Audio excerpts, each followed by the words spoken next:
do Pai, do Filho e do Espírito Santo. Está iniciando mais uma aula. Eu fiz o mapa aqui para a gente ter uma noção, né, da extensão do Império Romano. Então nós temos aqui o continente africano, o continente asiático e aqui a Europa. Então a gente vê como é que o Império Romano, na sua extensão, ele, né, pegava parte do norte da África, pegava parte da Ásia, né, Ásia Menor, e a Europa quase toda. Então eu fiz esse mapa aqui para mostrar a divisão do Império Romano que vai ocorrer, né, sobretudo depois da morte de Teodósio. Hoje a gente vai falar de Teodósio primeiro, né, e depois da morte de Teodósio essa separação vai ser definitiva. Então você vai ter um imperador no Oriente e um imperador no Ocidente. A parte vermelha corresponde à parte oriental do Império. E essa parte preta, né, corresponde à parte ocidental. Então, a parte ocidental do Império, ela vai se convertendo, né, ao catolicismo, né? A parte oriental também, o Império Romano, né, todo ele vai se convertendo ao cristianismo, mas o que eu quero dizer é que, a partir do século V, né, esse império da parte ocidental ele vai deixar de existir. E a parte oriental vai continuar existindo ainda por mais 1000 anos, né? Então nós vamos, quando a gente fala em Idade Média, a gente tem que estudar um pouquinho sobre a parte oriental do Império Romano e aquela parte que se feudalizou, né, e que vai formar a cristandade propriamente dita, que é a parte ocidental do Império. Então, essa parte oriental, já nessa época, ela já era a parte mais importante do Império, né? E o Império Romano nós vimos que desde a crise do século III, né, ele começa a se fragmentar e sofrer pressão de ambos os lados, né? Na parte ocidental com os bárbaros, né, e na parte oriental com os persas, os sassânidas. Então ataque de todo lado, né? E a gente vê também a instabilidade desses governos. Então a gente tem um período de estabilidade com Constantino, que vai, né, converter-se ao catolicismo, né? E depois a gente vai ter uma tentativa de retorno ao paganismo com Juliano Apóstata, que nós falamos na aula passada. E hoje a gente vai falar então da consolidação da religião católica, né, no Império Romano com Teodósio. Então a gente falar um pouquinho dessa figura, o Teodósio, né, que é uma figura muito importante, porque é a partir de Teodósio que nós temos assim, aquilo que é um marco, né? Deus é assim, né? Deus mostra para nós na história fatos que são realmente fundamentais e que servem de marco e de referência. Porque as transformações que acontecem no mundo, elas não acontecem assim de uma hora para outra, né? As coisas vão acontecendo muito gradativamente. Por mais que a gente estude história, a gente precisa se aprofundar, se aprofundar, se aprofundar. E para ensinar, aí não dá para a gente poder fazer assim, ensinar tudo numa aula, em 2 aulas, em 3 aulas, né? A gente teria que fazer vários cursos de vários períodos da história. Mas quando a gente trata de história, de forma geral, a gente percebe aquele momento na história, por exemplo, como foi o caso de Constantino, né? Que viu aquela imagem no céu, né? Que indicava a ele que a conversão dele daria a vitória dele sobre o Maxêncio. Então, né, sob este sinal vencerás. Então, esse é um marco na história. Então, aqui também vai acontecer também um marco na história que vai mostrar para nós assim, né, o início daquilo que os inimigos da igreja passaram a chamar de Idade Média, né, chamada Idade Média. Esse nome Idade Média é um nome pejorativo, não é um nome bom, né? Por que eles chamam Idade Média? Porque essa denominação, né, periódica da história foi estabelecida pelos inimigos já, né? Então os inimigos, quando eles foram, né, isso já na Idade Moderna, eles foram fazer uma divisão periódica da história, eles dividiram em 2, né? A Idade Antiga e a Moderna. Então para eles tudo que é moderno é melhor do que o que é antigo, né? O que é antigo é velho, é ultrapassado, o que é moderno é bom. Então é nesse sentido aí que se faz essa divisão. É fazer uma contraposição, né, entre o que é moderno e o que é antigo. Como que aquilo que fosse antigo já não tem mais valor, está ultrapassado, nós já superamos, né? Mas acontece que havia entre o antigo e o moderno um período intermediário que eles odeiam, que é justamente o período que a Igreja Católica teve, né, o seu momento mais forte. Então eles falaram assim, vamos chamar isso de Idade Média, porque ficou no meio. Então é como se fosse uma coisa que não tem a menor importância. O que é médio, né, é medíocre, entendeu? Então por isso que eles chamam Idade Média, né? Eu não gosto de usar esse termo, Idade Média, mas infelizmente o termo pegou. Então, assim, Idade Antiga, Idade Média, Idade Moderna, Contemporânea. Então, volta e meia a gente acaba, né, escorregando e falando Idade Média também, né? O certo é falar sempre cristandade, né? E foi o período da cristandade que estabeleceu, né, a cristandade. Então, aí vai ter o marco histórico com o Teodósio I. Bom, o Teodósio era filho de um general chamado Flávio Teodósio, né?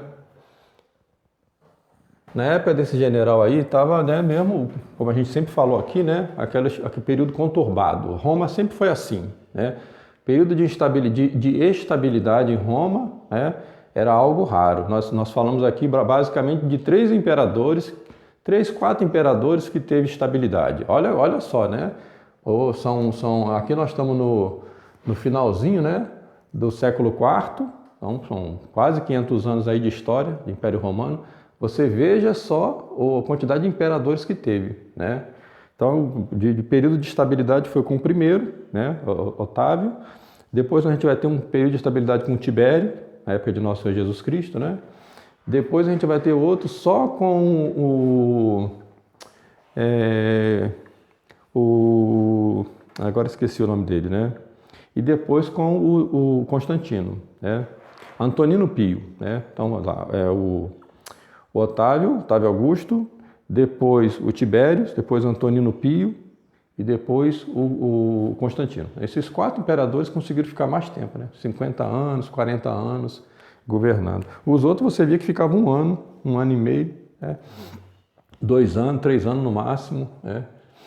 Então, desde essa época aí, né, do general Flávio Teodósio, que é o pai do Teodósio, que é esse período aqui de 364 a 375, né, haviam 2 imperadores, né, eram 2 irmãos, o Valentiniano I e o Valente, 2 irmãos governando Roma.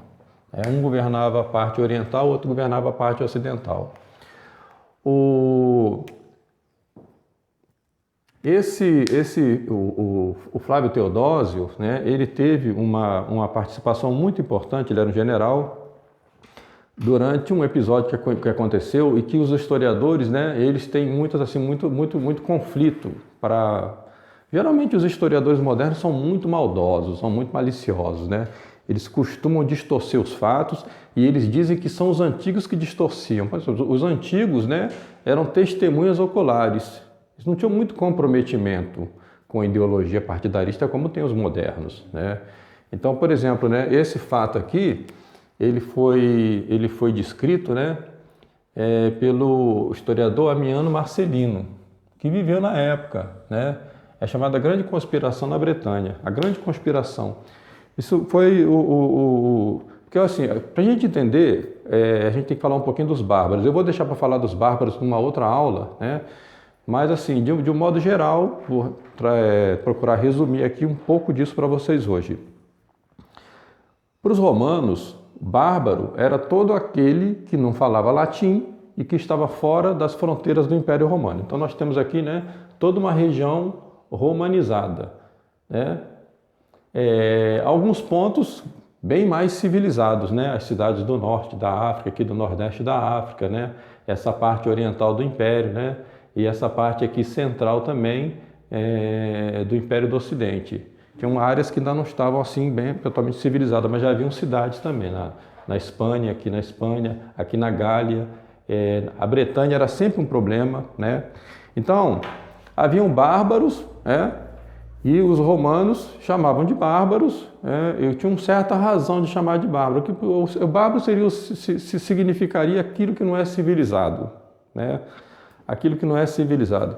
Não é, os historiadores modernos dizem assim, que era uma maneira pejorativa dos romanos, né? se referirem. Mas é simplesmente, né, que significava o quê? Aquele povo que não tem uma civilização estruturada, né? Os romanos diziam, por exemplo, né, não sabe fazer pão, então é bárbaro. Né? Porque para fazer pão, é engraçado isso, mas para fazer pão precisa ter um cultivo, precisa saber cultivar, né? Para cultivar o trigo e tal, precisa também, né, saber construir forno e tal, essa coisa toda. E esses povos bárbaros, eles eram extremamente selvagens, né? Eles viviam em tribos, eles não formavam cidades, eles eram iletrados, eles não sabiam ler nem escrever nada, entendeu? Toda a tradição deles era de forma oral. Todas as leis a gente chama de direito consuetudinário, né? Tudo era transmitido de boca, né? É o direito consuetudinário. Era isso aqui tudo via de tradição oral. Não cultivava, ou se cultivava era coisa assim muito rudimentar, né? Agora veja bem, eles eram extremamente selvagens, mas não eram como os daqui da América, né? Os nativos aqui, por exemplo, né, dessa região que mais tarde seria o Brasil, né? Que viviam praticamente no Paleolítico, Idade da Pedra. Esses daqui já estavam no metal, eles sabiam produzir metal, né? Então eles na guerra era complicado também para enfrentar eles, porque eles tinham boas armas, né? Os bárbaros. Mas então a gente divide assim, né? Existiam bárbaros que eram germânicos. Então, os germânicos tinham uma infinidade de tribos. Essas tribos germânicas guerreavam entre si, né? Cada tribo tinha seu rei, né? Formava uma nação, né? Eles eram germânicos, eram procedentes da mesma região, né? Essa região aqui mais, né? Onde hoje é a Europa setentrional, né? Eles eram, né, nórdicos, né? Ou ruivos ou loiros, né? Muito brancos. E aqui na Bretanha tinham os outros bárbaros que não eram germânicos, eram chamados de pictos, né? Aqui antes de Roma, né, conseguir conquistar, né, a Gália, por exemplo, eram os gauleuses, né? A gente vê naquelas histórias do Asterix, né? História em quadrinho do Asterix. Eram bárbaros, mas não eram germânicos, né? Esses bárbaros aí, eles eram, assim como os íberos que viviam aqui, né? Onde é a Península Ibérica, né? Eles eram celtas, né? E agora havia também os bárbaros piores ainda, que aqueles que vinham do Oriente, né? Eram os mongóis, os tártaros, esses daí eram mais selvagens ainda. E havia também os bárbaros aqui da região leste, né? Que eram chamados de eslavos. Entendeu? Então o Império Romano tinha que lidar com essa situação toda, né? Então quando a gente fala bárbaro aqui, basicamente nós estamos falando, né? Ou nós estamos falando dos celtas, né? Os celtas englobavam gauleuses, pictos e íberos. Ou nós estamos falando dos germânicos, ou nós estamos falando, né, daqueles mais do Oriente, que eram os mongóis e os tártaros. Esses eram os piores, né? Mas a gente vai falar deles depois com mais detalhes, né? Então, essas batalhas aqui eram constantes, né, contra esses bárbaros aí, porque já estava acontecendo esse processo, né? Os bárbaros viam que, né, o Império Romano estava se fragmentando e eles queriam as riquezas do Império. Muitos bárbaros germânicos, eles admiravam o Império Romano. Eles admiravam a civilização, é claro, né? Ora, todo mundo, quando vê, né, a beleza de uma civilização superior, né, todo mundo quer aquilo, né? Ninguém quer ficar vivendo só na mentalidade desse pessoal que é indigenista, que fica querendo que o índio viva numa reserva indígena como um índio. Nem os índios querem isso, né?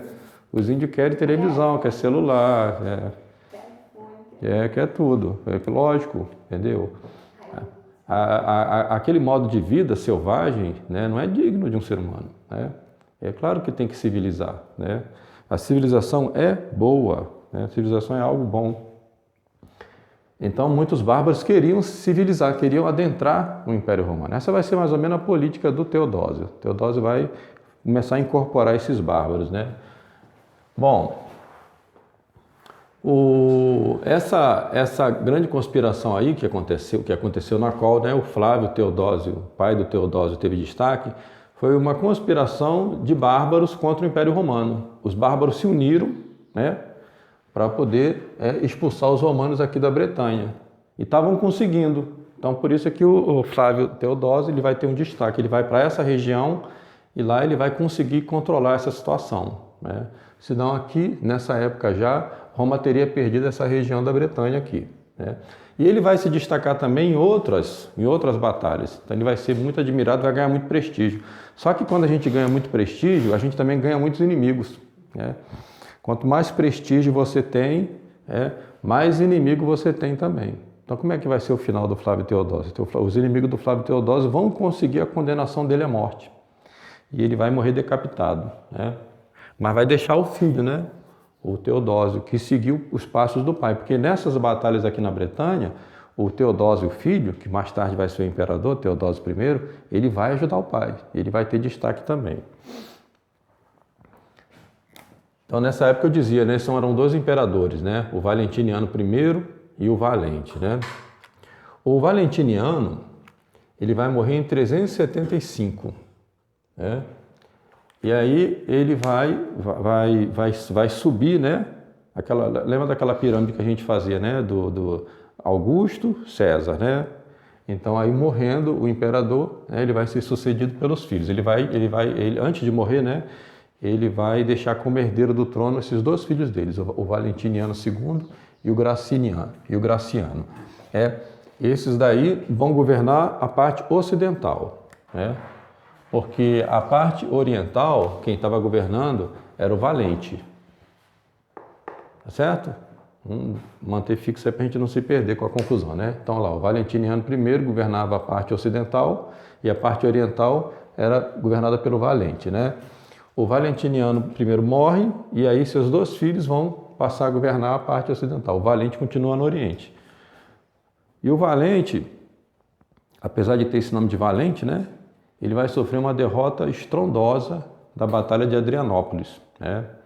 Então ele vai acabar sendo morto pelos godos aí, que eram bárbaros germânicos, né? Essa derrota de Adrianópolis, ela é um marco, né, na queda do Império Romano. Quando a gente fala em queda do Império Romano, a gente pensa logo nessa batalha de Adrianópolis, né? Porque foi uma derrota,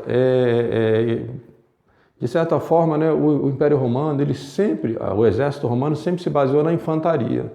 A infantaria são os homens que vão para o combate corpo a corpo, entendeu? Então, a partir daqui, essa coisa vai mudar. Então, nós vamos ter uma superação da infantaria pela cavalaria, porque os bárbaros vão derrotar o Valente nessa batalha de Adrianópolis, porque eles vão usar cavalaria. Então, né, os godos vêm com a cavalaria e aí vem arrasando tudo, né? A infantaria romana não é páreo, né? Porque você combater a cavalo tem uma série de vantagens, né? Porque o cavalo é um animal muito forte, então, né, você pode ir veloz, né? Tem muita velocidade, né? Depois você vai ver os romanos sofrendo com isso aí também, né? Com os tártaros e os hunos, que também usavam cavalaria. E eram bons, né, no arco e flecha. Então, cavalgavam e disparavam flecha, né, em extrema velocidade. Então, tinham muita habilidade com isso. Os romanos sofreram nessa batalha de Adrianópolis, né? E o imperador, o Valente, cai. Então, é uma derrota assim que vai abrir praticamente as portas, né, de Roma para os bárbaros, né? Essa derrota do Valente.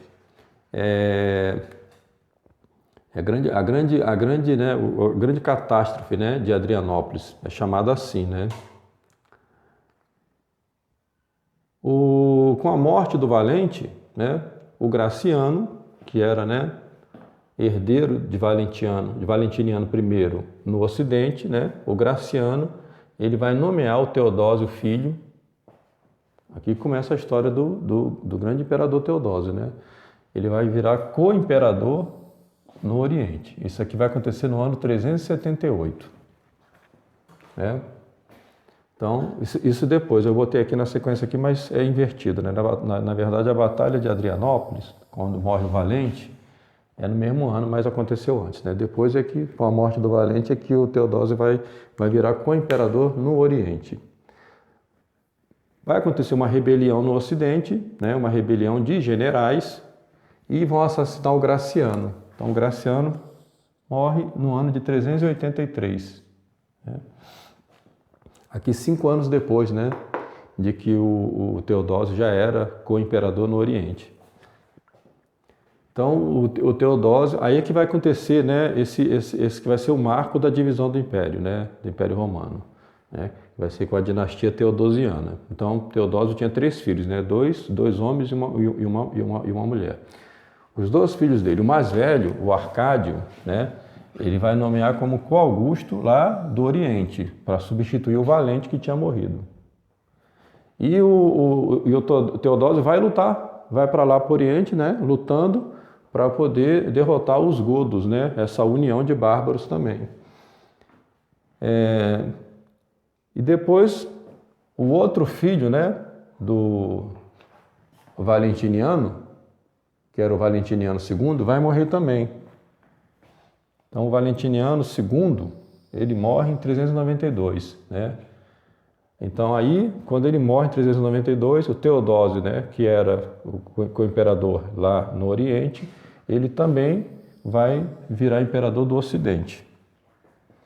Então, aqui com o Teodósio, né, nós vamos ter um imperador só. Então, aqui nós vamos ter novamente aquela situação de voltar a ter um imperador, como teve com Constantino, né? Só que para o Teodósio conseguir, né, governar o Ocidente, ele vai ter que derrotar o Flávio Eugênio, que tinha tomado o trono com a morte do Valentiniano II. Então ele era assim, né, um usurpador, né, vamos dizer assim. Então aqui vai acontecer uma batalha, a Batalha do Rio Frígido. O Teodósio vai derrotar o Flávio Eugênio e vai colocar o filho dele mais novo, né, que era o Honório, para ser o co-imperador no Ocidente, cidade de Milão, no ano 393. Então aqui agora nós temos aí, né, o Teodósio como imperador, né, e os 2 filhos dele como co-imperadores, um no Oriente, né, e o outro no Ocidente. Depois da morte do Teodósio, que vai acontecer no ano 395, aí essa divisão vai ser permanente. Então vai ficar lá, né, no Oriente, né, vai ficar aqui governando o Arcádio, e aqui no Ocidente, né, vai ficar governando o Honório.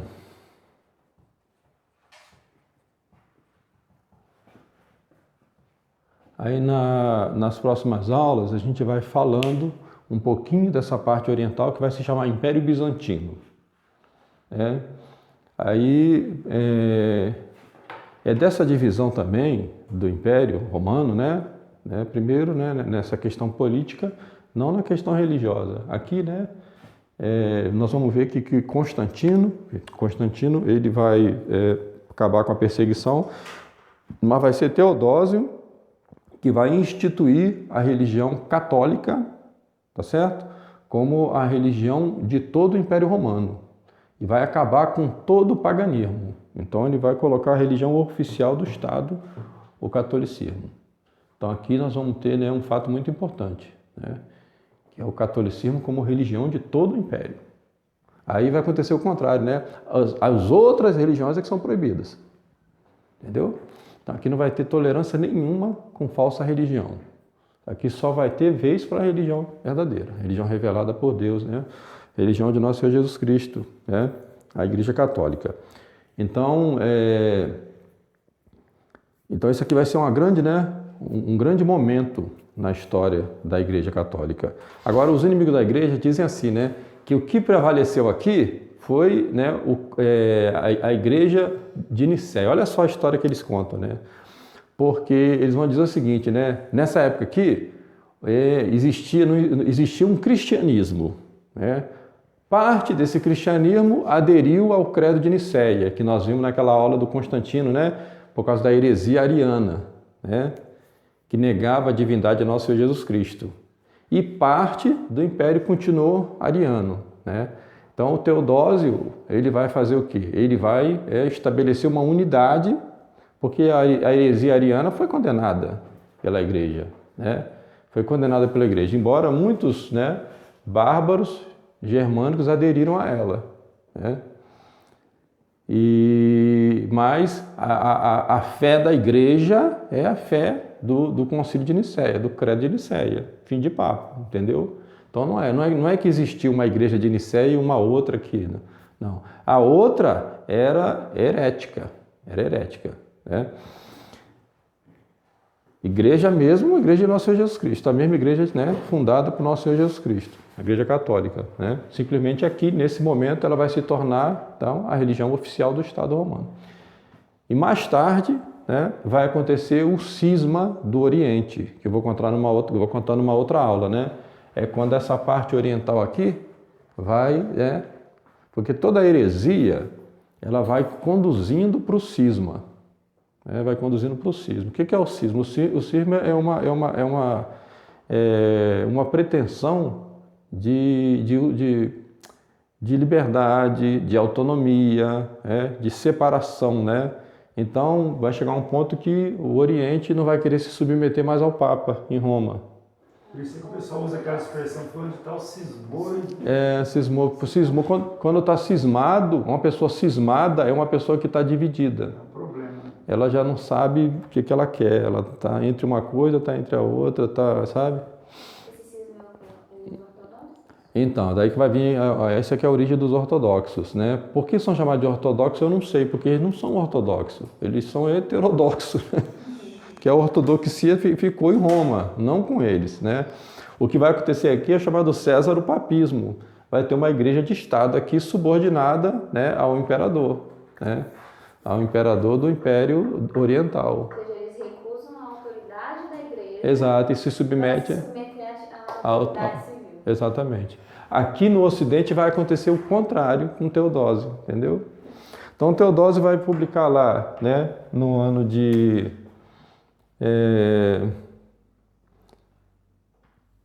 esqueci de colocar aqui a data, né, do Edito de Tessalônica, que vai tornar, né, o catolicismo a religião oficial do Estado, né? Isso aqui é importante saber a data.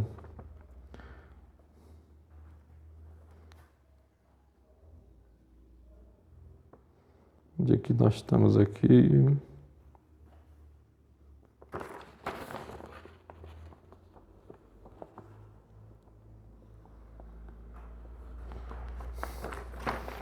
Tá aqui, ó, 380. Então, Édito de Tessalônica no ano 380. Esse Édito de Tessalônica é a lei que estabelece, né, a Igreja Católica, religião oficial do Estado. Tá certo? Quando a gente fala cristianismo aqui, nós estamos falando de Igreja Católica, tá, gente? Igreja Católica. O que está fora... O que está fora disso daí, né, é cismático ou herege.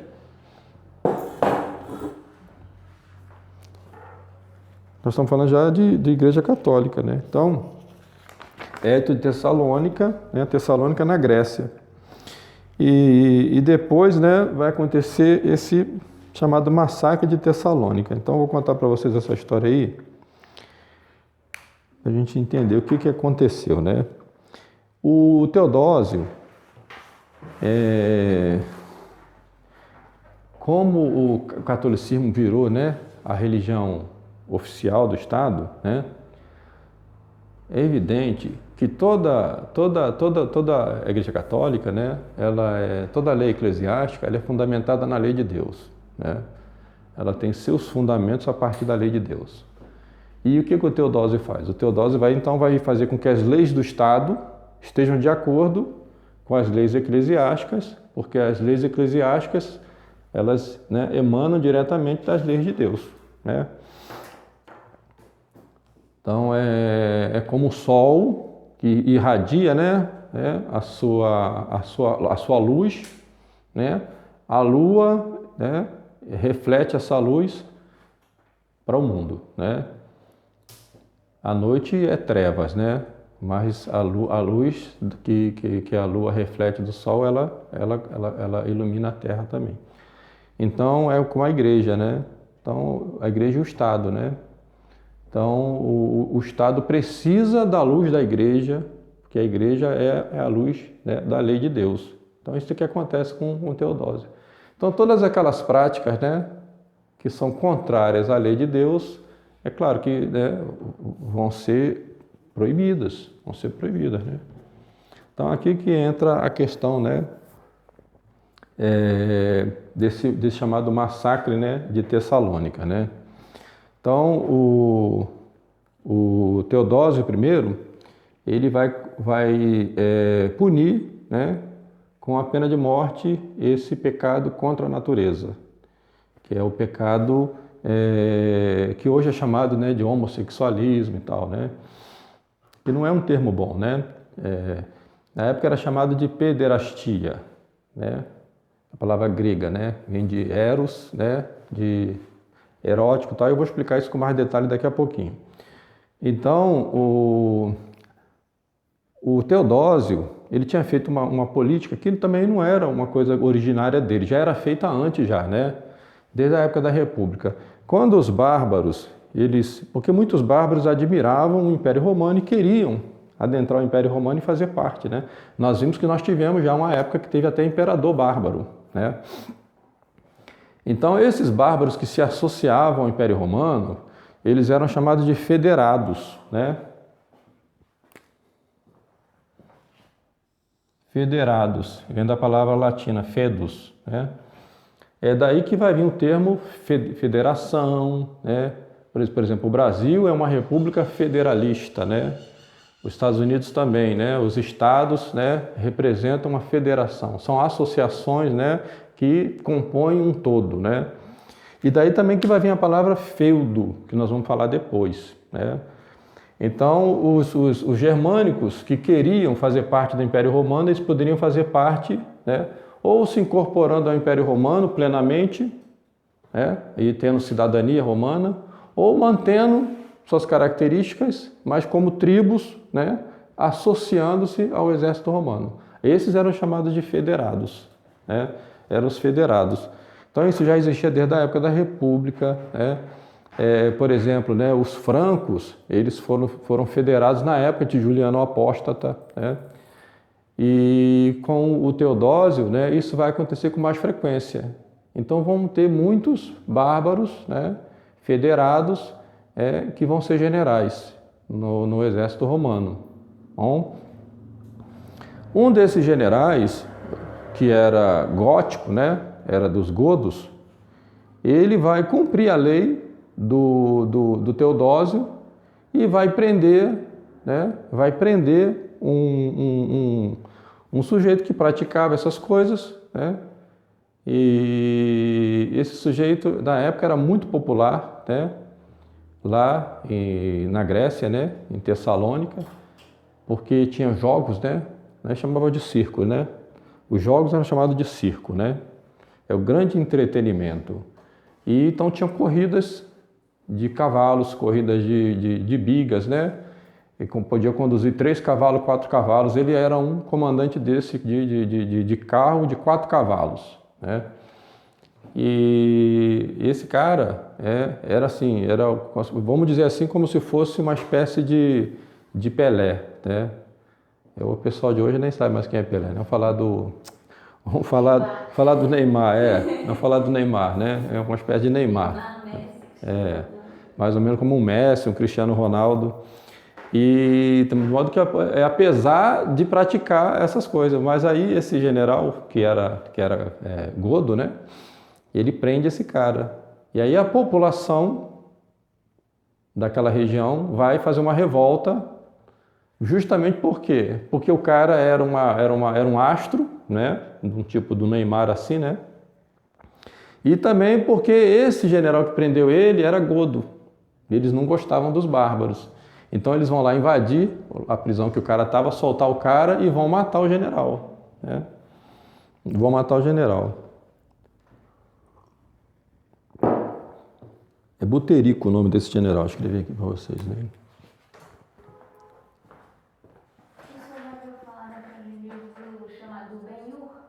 Sim. Eu justamente ele era um desses, né? Coloca uma batalha dessa que o senhor fala. Isso, é corrida de biga, exatamente. Esse Ben-Hur fez muito sucesso, né? Virou um filme, né? Muito bem feito, né? Mas é uma história de ficção. Tá? É uma história de ficção. É uma história de um suposto príncipe, né? Que era o Ben-Hur, né? De Judá, né? Mas isso aí é uma coisa mentirosa, né? Porque na realidade, né? Na época de nosso Senhor Jesus Cristo, né? A coroa de Judá, ela deveria pertencer por direito a São José. Não tem nada de Ben-Hur, Judá aí não, entendeu? Era São José, por isso nosso Senhor Jesus Cristo, né? De fato, ele era rei dos judeus, de verdade. Então aquilo que ficou escrito lá na cruz, né? Que Pilatos mandou escrever, como uma espécie de sarcasmo, né? Rei dos judeus, era uma verdade. Era uma verdade. Então o Buterico, né, acabou morto. Aí o Teodósio, quando soube dessa história, ficou furioso, né? O que o Teodósio fez? O Teodósio, então, mandou o exército, né, para quando tivesse os próximos jogos naquele lugar, onde aquele povo tinha matado o Buterico, que o exército fosse lá e matasse todo mundo. E aconteceu, Só que ele se arrependeu, o Teodósio se arrependeu, tentou mandar uma mensagem para cancelar a coisa, né? Para que não acontecesse, mas não deu tempo, foi tarde demais. Então, houve um massacre, né? Chamado Massacre de Tessalônica. Então, é claro que aqui, né, foi assim, né? Foi uma coisa assim, desproporcional, né? E é claro que morreu muito inocente, né? Mesmo ele tendo, né, tentado revogar a ordem, mas aconteceu. Então, quando ele foi lá, né, quando o bispo, né, Ambrósio, né, Santo Ambrósio, bispo de Milão, tomou conhecimento disso, ele mandou uma carta, né, para o imperador Teodósio se arrepender do que tinha feito, né? Aí o imperador Teodósio, ainda assim, ignorou a carta e foi para a missa, né, na catedral lá. Chegou na porta, ele com o exército para assistir a missa, o Santo Ambrósio peitou ele e falou: não, aqui você não entra. Eu não posso fazer o santo sacrifício da missa na sua presença, enquanto você não se arrepender. Aí o Teodósio falou: não, eu me arrependi já. Ele falou assim: não, mas você precisa fazer arrependimento público, né? Lembra o exemplo de Davi, né? Que pecou publicamente. Então, todo pecador que peca publicamente tem que fazer, né, ainda mais se for um chefe de Estado, ele precisa fazer um ato de arrependimento, de reparação pública. Desagrava. E o Teodósio fez, entendeu? Então, o Teodósio botou roupa de mendigo, botou trapos, né? E fez igual o rei Davi, ficou pelas ruas da cidade acusando-se do seu pecado, do seu crime. Só depois disso é que ele pôde entrar para assistir a missa, entendeu? Então isso durou quanto tempo mais ou menos esse ato de arrependimento? Esse ato dele foi coisa de 2 dias, mais ou menos, 2, 3 dias, né? Ele cumprindo essa penitência, né? Ele ficou cumprindo essa penitência e só depois disso é que ele pôde entrar na missa. Então isso significava, né? Assim, por isso é que é um marco, né? Da Idade Média, né? Para mostrar que nesse momento aí ficou muito claro que o poder temporal estava submetido ao poder religioso, né? E por isso também que o final da Idade Média vai ser o contrário, né? Vai ser quando o poder temporal se rebela de vez contra o poder religioso, que é quando o Filipe o Belo, o rei da França, vai mandar, né, prender o Papa Bonifácio VIII, e o Papa Bonifácio VIII vai ganhar uma bofetada, né? Justamente porque o Papa Bonifácio VIII tinha acabado de escrever uma bula chamada Una Santa, em que ele lembrava isso daqui. Ele falava assim, entendeu? Que os reis estavam se rebelando contra a autoridade da igreja. Os reis deviam imitar o exemplo de Teodósio. E por que tem que ser assim, né? É porque a igreja foi fundada por nosso Senhor Jesus Cristo. Nosso Senhor Jesus Cristo é Deus. Se nosso Senhor Jesus Cristo é Deus, a igreja é divina, né? Ela não pode ser uma instituição humana, né? É isso que os modernistas negam. Para os modernistas, né, nosso Senhor Jesus Cristo é o Jesus histórico, era um homem apenas, né? E, portanto, a Igreja Católica é uma instituição humana, assim como todas as outras são, né? E que a religião é apenas um produto, né, da cultura do homem, né? Por isso que o homem é mais importante que a religião. Eles fazem essa distorção, né? Mas eu estava contando essa história do Teodósio, né, e do Buterico, né, para dizer para vocês como é que essa questão da homossexualidade, né, não era aceita no mundo antigo, nunca foi. Isto é uma mentira desses maus historiadores, né, que criaram esse mito de que essa prática contra a natureza, né, sempre existiu no mundo antigo. Lógico, sempre existiu, sempre teve, né? Mas dizer que era tolerada pelo Estado e incentivada pelo Estado no mundo antigo, isso é uma mentira, né? Nunca foi assim, nunca foi assim. Então eu resolvi falar um pouquinho desse assunto porque teve um amigo, né, do nosso apostolado, Glória de Maria, que fez essa pergunta, né? Essa questão, né, se era uma prática comum entre os imperadores romanos e tal, porque se fala muito que na Grécia Antiga era assim, né? Então eu vou tentar desfazer, né, essa mentira, né? Usando aqui, né? Tem uma apostila aqui que eu trouxe, tá em espanhol, né? Mas se quiserem depois tirar cópia, tá?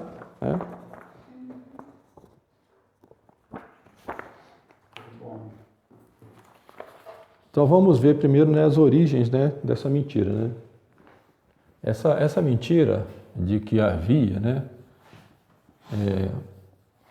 o homossexualismo como uma coisa institucionalizada, né, na Grécia, ela vai ganhar força, né, a partir de Hollywood.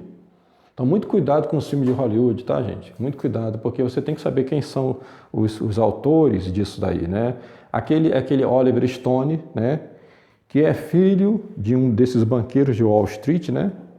Fez o filme Alexandre o Grande e coloca lá o Alexandre como um homossexual que tinha lá um romance com Heféstio. Mentira, né? O Heféstio era um amigo de infância do Alexandre, né? Não existia uma relação carnal entre os dois. Existia uma relação de respeito e de amizade entre os dois, né? E depois tem o filme também Troia, que é um filme com o Brad Pitt, que mostra lá, né, que o Aquiles, né, tem lá alguma coisa com Pátroclo, né? Outra mentira também, né? A mitologia grega nós vamos ver que é totalmente o contrário disso daí. Mas esses filmes de Hollywood vão inculcando essa coisa, né? E tem o filme Esparta também, né? O filme Esparta, que é um filme que mostra lá aqueles homens desnudos, né? E tem um momento que o Leônidas, né? Ele chama os espartanos, né, de pederastas, né? A coisa não era bem assim, né? Então são os maus autores que vão difundir, né? Sobretudo no século XIX. No século XIX, então, vou botar aqui uma lista desses maus autores para as pessoas, né, não lerem esse pessoal, né? Não leiam. Ou se lerem, já saibam, né, que são autores que praticavam, entendeu? Porque o problema daqui é o tal do anacronismo, é você querer julgar o que aconteceu no passado com a cabeça que você tem hoje, né? Então essa gente aqui era degenerada e, portanto, eles achavam que lá no mundo antigo todo mundo era assim também. Para querer quase que justificar. Exatamente. E outra maneira também de dizer assim, né? A civilização cristã, né, ela tem essa base greco-romana, né, na sua base cultural. E lá naquela época eles praticavam isso. Então, né, por isso que os modernistas hoje partem para essa aceitação. Porque eles veem história como esses caras aqui. Esse é um anacronismo, né? Então vamos ver, ó, vou botar uma lista deles aqui, né? Walter Pater, Esse aqui, não precisa nem falar muito, né? Michel Foucault.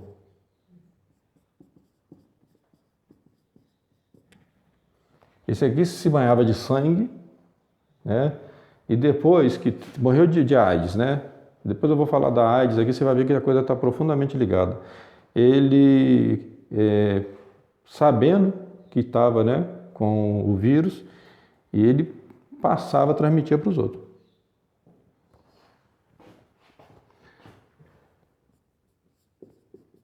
Sujeito extremamente degenerado. John Boswell.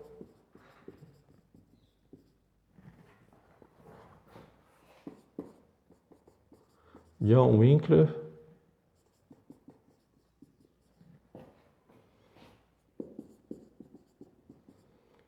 David Halperin.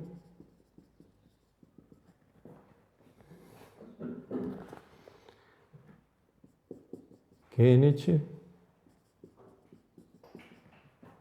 James Dover.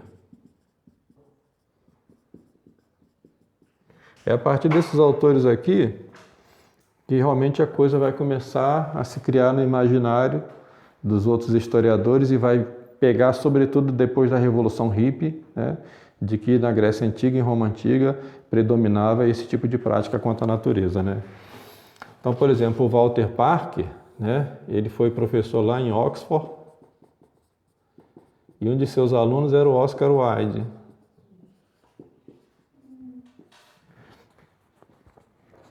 Então, qual era a justificativa deles, né, para falar sobre que na Grécia Antiga, né, se praticava esse pecado contra a natureza, né?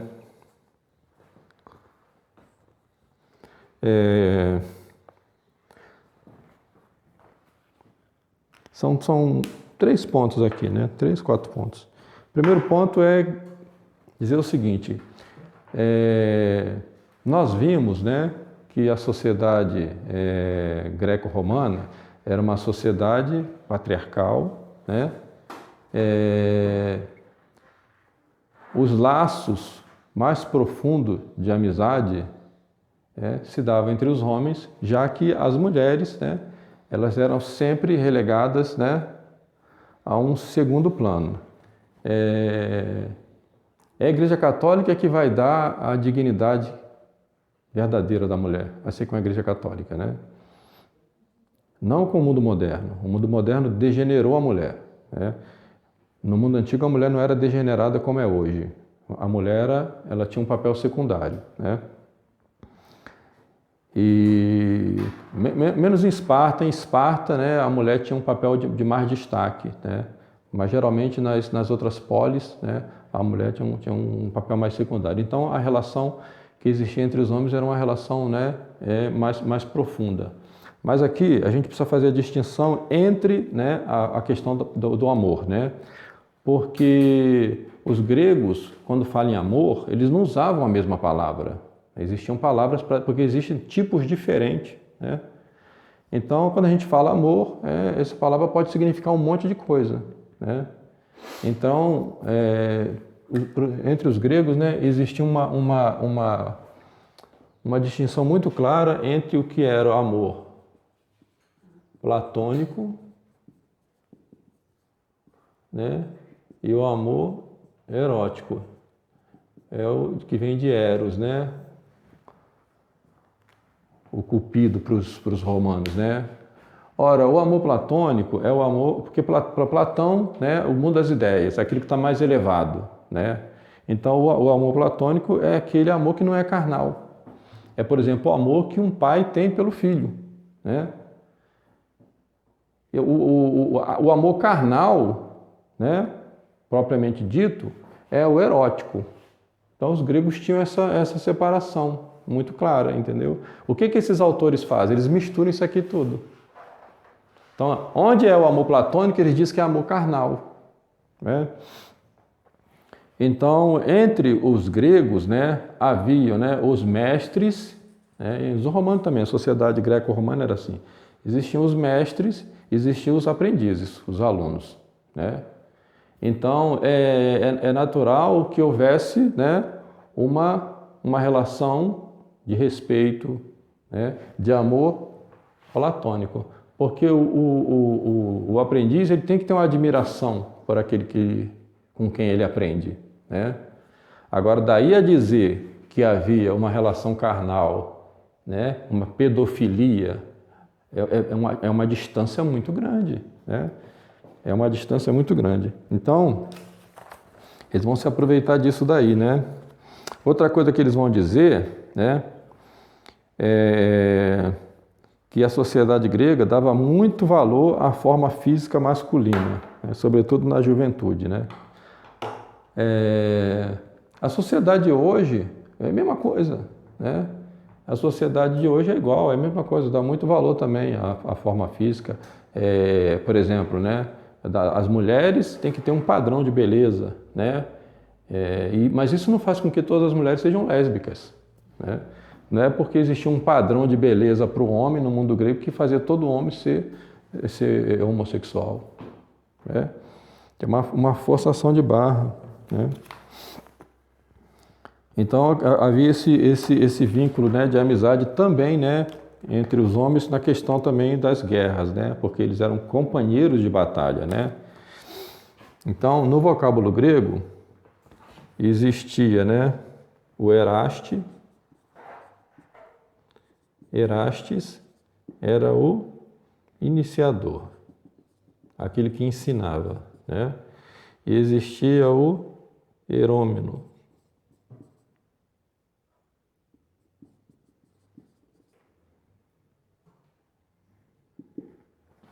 né, que era o iniciado. Isso aqui pode ser traduzido como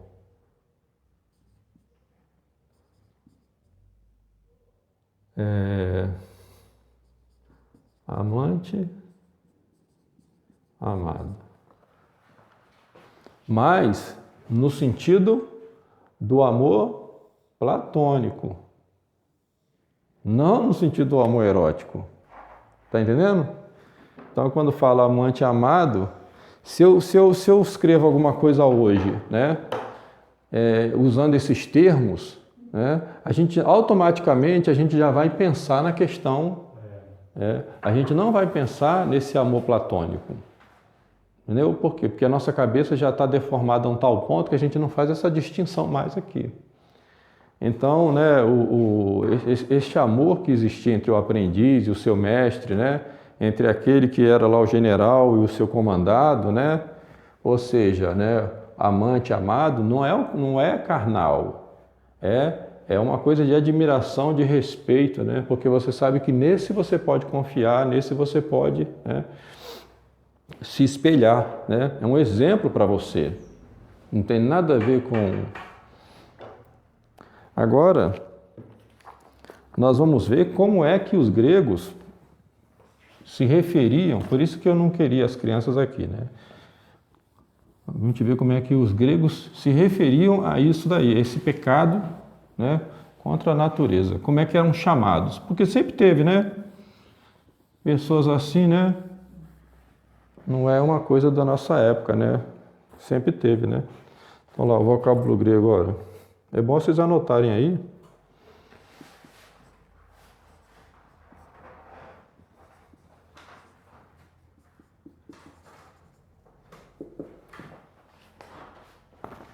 Euriproctos. Era assim que eram chamados. O que significava? Não se escandalizem.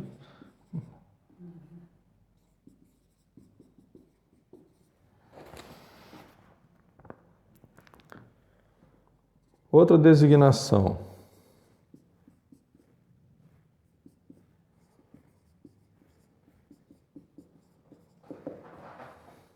Lacoproctos. Isso não me parece, né? Não me parece uma coisa que era bem vista na época, né? Para ter esse tipo de designação aí.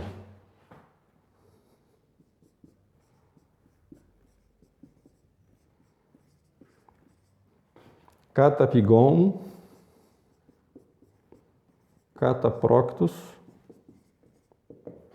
Esse aqui era vamos dizer, o homossexual passivo.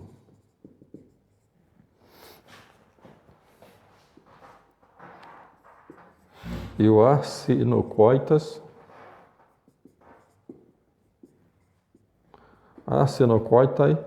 era o ativo.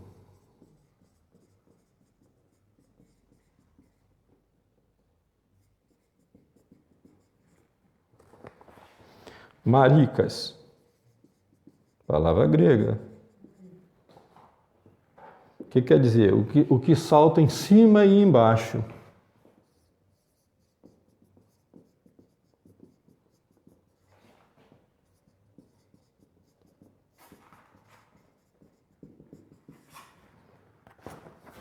Andrógenos.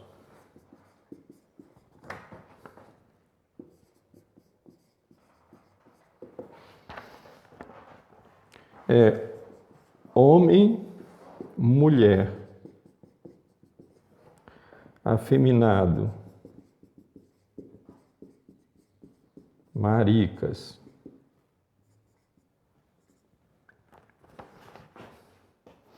E Quinaidos, que é o causador de vergonha.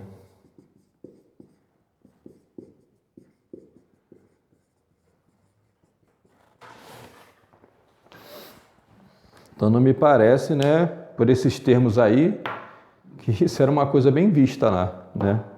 Agora eu vou contar para vocês 2 mitos, né, para a gente, depois eu vou falar um pouquinho das leis, né, para vocês verem como é que a coisa era, as leis de Solon, como é que a coisa era pesada, e 2 mitos que vai fazer a gente entender muito claramente, né, que isso no mundo antigo era uma coisa assim, era um pecado gravíssimo, né? Então é o mito de Aidos, né? Se vocês procurarem, né, no Wikipedia ou, né, no Google, fazer alguma pesquisa, vocês vão achar muito pouco sobre isso daqui. Tá claro? Por quê, né? Porque é claro que eles não querem que a gente saiba, né? Eles passaram a imagem já, né, de que os gregos eram pederastas, né, de que os romanos eram pederastas e tal, para de certa forma denigrir aquela civilização que foi base para a civilização cristã, né, e fazer um lobby, né, para a aceitação dessas coisas hoje. Então por isso que você não vai ouvir falar muito disso aqui. Mas isso aqui está né, quem escreveu isso aqui foi Esopo, né? Lá do século 6 a.C., né? As fábulas, né? Então vou colocar aqui, ó, referência. Fábulas de Esopo, né? 528. Então ele vai contar a história, né? Pode escrever assim ou pode escrever assim também, ó.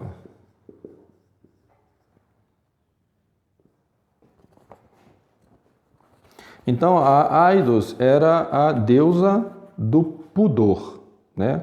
Da modéstia, da reverência, né?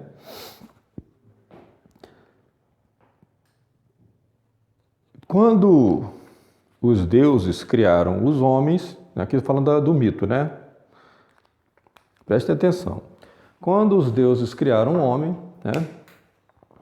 Zeus percebeu que faltou um lugar para vergonha. Olha como é que é interessante os mitos gregos, né? Vocês veem que eles eram pagãos, né? Mas alguma coisa, né, da verdade tinha ali, porque os gregos contavam essas histórias mitológicas de forma pedagógica, né, para ensinar as pessoas, né? Mas tinha alguns elementos ali que realmente, né, estão de acordo com a revelação, porque, lógico, né, vinha tudo de Adão, né? Só que deformado com esse paganismo, né? Por isso é que o mesmo paganismo grego era superior ao paganismo oriental, né? Então, ficou sem lugar para a vergonha. Então, Zeus resolveu enxertar a vergonha, ou seja, a deusa, né? Aidos, no homem pelo ânus. Ela ficou muito ofendida com isso, né? Mas ela falou: eu só aceito entrar por aí, mas se depois de mim alguma outra coisa entrar, eu saio imediatamente. Entende? Se alguma coisa entrar depois de mim, eu saio imediatamente. E a deusa Aidos, ela sempre vem acompanhada de uma outra deusa que é Nêmesis. Essa aqui é a deusa da vingança, do castigo, né?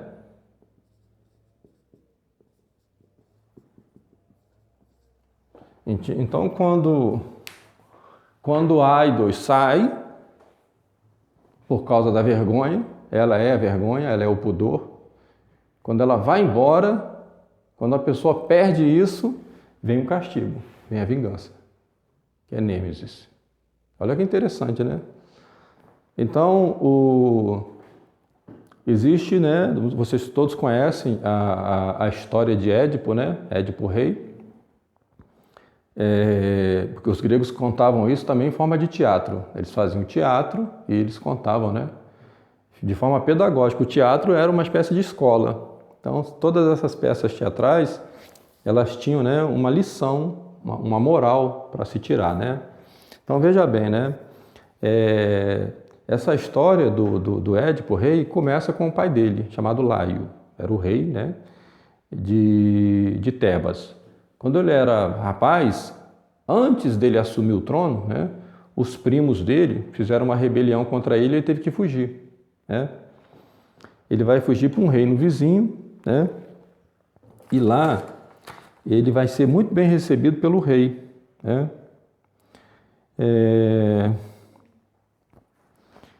Esse rei chamava Pelope, né?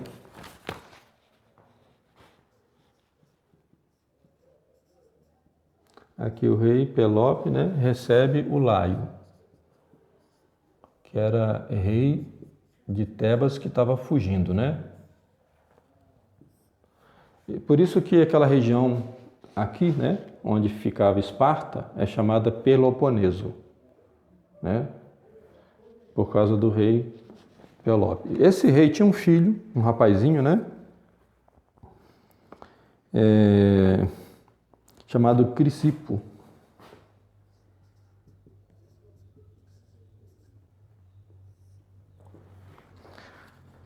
Ora, o rei pediu para o Laio ensinar ao filho dele, ao Crisipo, né, a arte de domar cavalo, de cavalgar e tal, né? E o Laio faz isso, mas se aproveita da inocência do menino, né? E acaba fazendo com o menino esse pecado. Então, aí sai, vem a vergonha. A vergonha sai, né? O pudor sai, né? Vem o desespero. E a vingança, que é o castigo, né? O Crisipo, envergonhado, né? Com o que tinha acontecido, se mata. O pai, quando sabe da história, né, expulsa o Laio. Então, o Laio, qual vai ser o castigo do Laio, né? O Laio vai voltar para Tebas e vai governar Tebas, vai ser o rei de Tebas. Mas qual vai ser o castigo dele? Os deuses vão tentar conter, né, a Nêmesis, que é a deusa do castigo, né? E eles vão castigar o Laio da seguinte maneira: eles vão enviar para lá a Esfinge. Então a Esfinge era um monstro, né, que tinha a cabeça de mulher, tinha um corpo de leão e tinha asas de pássaro. Então ela ficava ali pelas florestas ali, perto da cidade de Tebas, né? Ninguém podia entrar, ninguém podia sair. Quem tentasse sair, ela fazia um enigma, a pessoa não decifrava, ela devorava. Quem tentasse entrar, ela fazia o enigma, não decifrava, ela devorava. Então, os tebanos estavam padecendo disso, né? E o outro castigo do Laio, né, quem vai dar quem vai dizer vai ser o oráculo. O oráculo vai avisar para ele. E o castigo dele é o seguinte: se você casar e tiver filho, o seu filho vai lhe matar e vai casar com a própria mãe. Então a gente vai vendo que isso atraía um castigo, né? Atraía um castigo, e esse castigo ele ia até a terceira geração. Até a terceira geração. Então o que vai acontecer é que Laio, né, ele vai casar com a Jocasta e vai ter um filho varão com ela. E ele vai ficar desesperado, porque ele vai lembrar do oráculo e vai falar: esse menino vai me matar, ele vai crescer e vai me matar. Então ele vai pegar, chamar o guarda e mandar o guarda matar a criança. O guarda vai com a criança, mas não mata.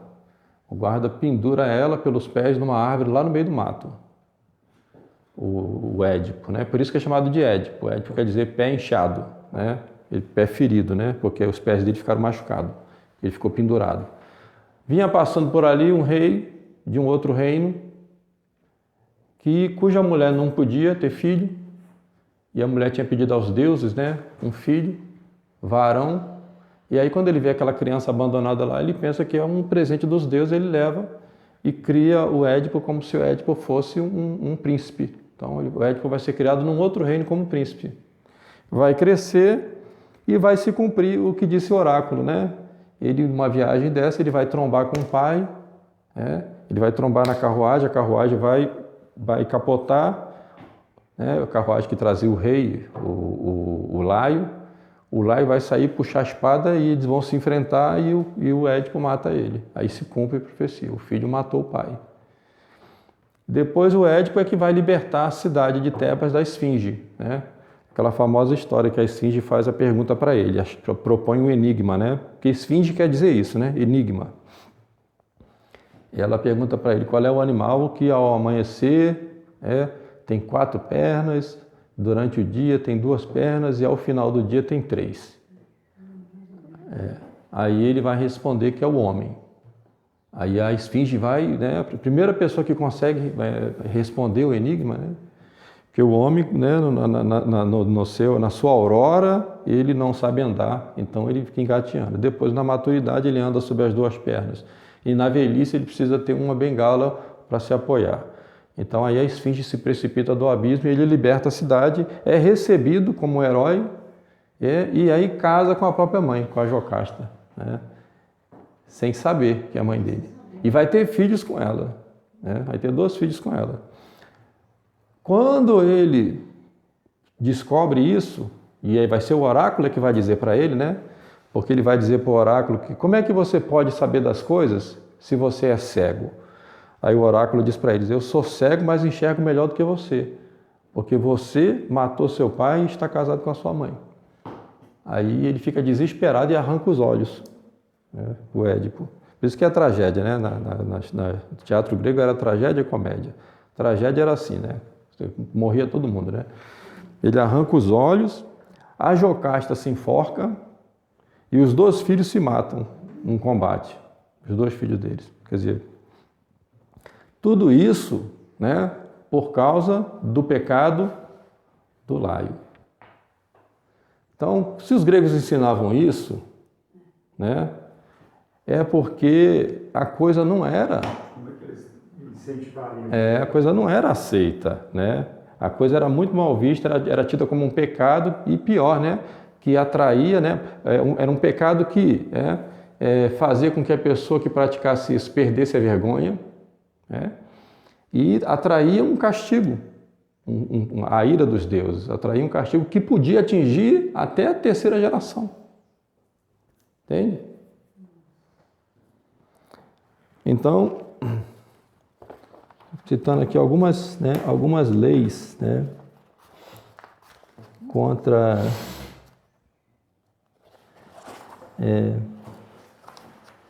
em seu contra Timarco, o orador Ésquines nos relata as famosas leis de Solon, entre as quais há uma que nos interessa por seu caráter, né?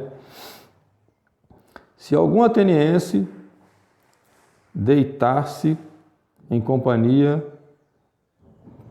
de alguém do mesmo sexo lhe será proibido, ou não lhe será permitido mais.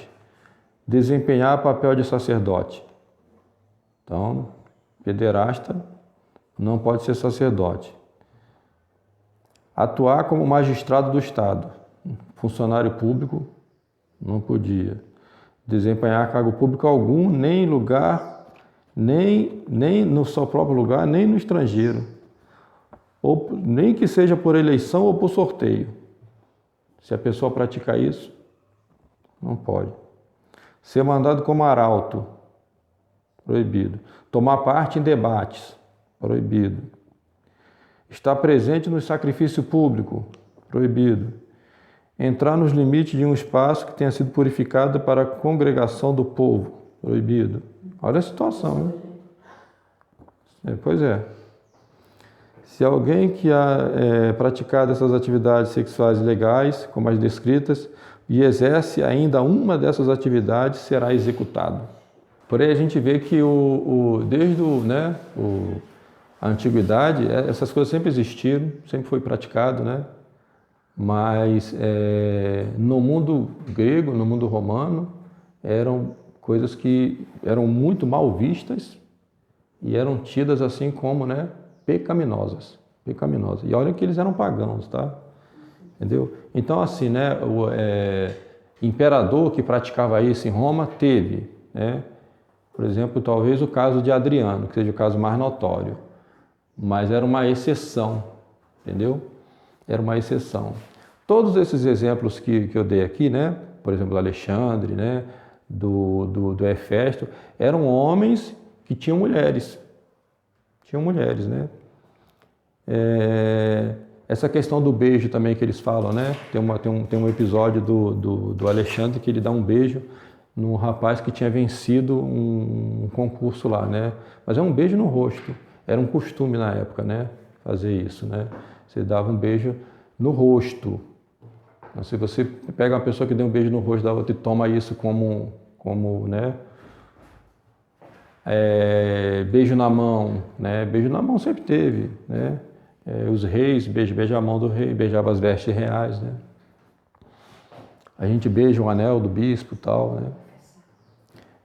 Então tomar essas coisas, né,